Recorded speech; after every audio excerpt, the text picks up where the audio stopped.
They're going to pitch next Wednesday. Okay. Any advice for them before they go in?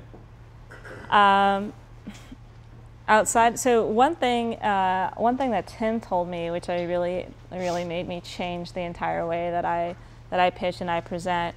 When I pitched to Tim and when I pitched for my entire seed round, I didn't start with my personal story, or I didn't tell my personal story at all. So I never said, you know, I was a patient, this made me want to change this part of healthcare, any of that. So Tim talked to me about that, pulled me aside and said, you know, part of the reason an investor believes that you're not getting off this ship, you're going to go down with it, is because they know that you have this personal connection with the company. So as much as you can paint a story around why you're doing what you're doing, as if it doesn't sound like and then Tim did this great. Does Tim still do the thing where he has companies pitch him in front of everyone? Yeah. Yeah. So a couple of my other investors and venture partners have had me do that with them, either to help analyze their companies or just for my own benefit.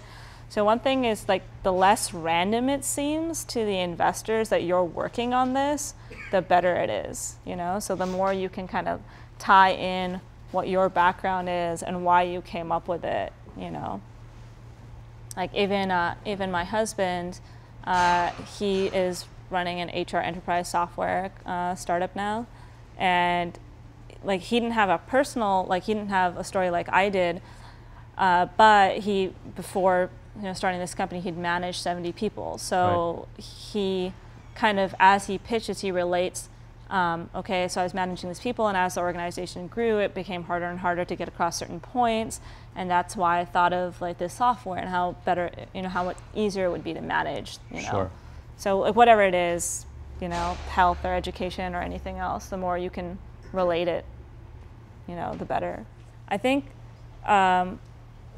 first, just to be completely honest with yourself and with the investors you're speaking with, I think that people have, even if you don't know it, I think even if people don't recognize it, you kind of have a sense of when someone's being very genuine with you and when someone's like pulling your leg, especially investors who kind of like do this for a living. Of course, every once in a while there's a bad investment, right? But and the second part of the business aspect of it is something that I very much believe that I'm running a business. Like if I wasn't, I would have started a nonprofit. And I think that through business you can make a very large impact.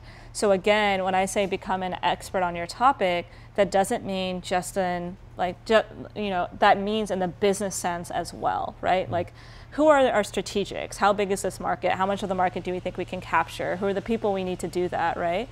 And people can kind of tell if you are business savvy through the way that you speak about the idea and the timelines and the fundraising and the valuations that'll happen. And so again, I think there's two things. One is having your vision. One is portraying your vision in a way that people can digest, right? I try to remember that no matter who I'm speaking to, if it's an investor, if it's an advisor, if it's someone I'm trying to hire, if it's the FDA, like at the end of the day, even the FDA just consists of people, So what people really enjoy and what people can relate to in a way that's like easy to digest is a story. Like when they can believe in your story, they can follow your story, it just grabs them more than listing a bunch of facts, Like the worst pitches are just like, oh my gosh, they have no transitions between slides. Like people can't follow that.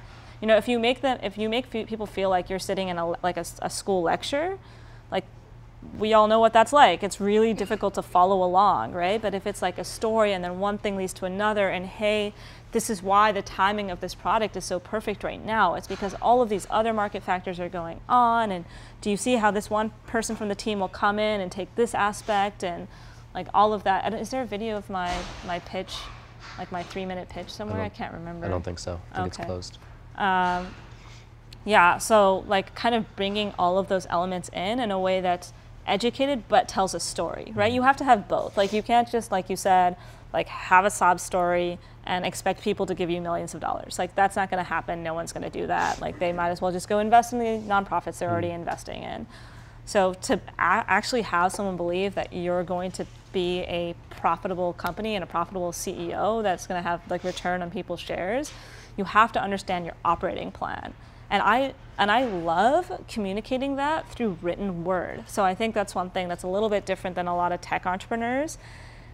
So whenever someone asks you a question, if you give the answer verbally, they know that you could have made that up on the fly. If you have a slide for every question they're going to ask, they know you've thought about that shit. Probably a lot more than they have. And because it's really well defined, it's really detailed, and like you go there and you talk through it, you know, so.